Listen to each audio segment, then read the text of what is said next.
நிலவின் ஒளியை பிடித்து பிடித்து பாலில் நனைத்து கன்னங்கள் செய்து விட்டார். உலக மலர்கள் பறித்து பறித்து 2 பண்டுகள் அமைத்து பெண்ணை சமைத்து விட்டார். அழகு என்பது ஆண்பாலா பெண்பாலா என்பதில் எனக்கு சந்தேகம் தீர்ந்தது. அழகு என்பது நிச்சயம் பெண்பாலடா.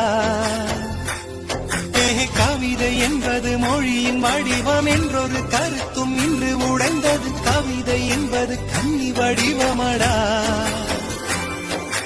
மின்னலை பிடித்து மேகத்தை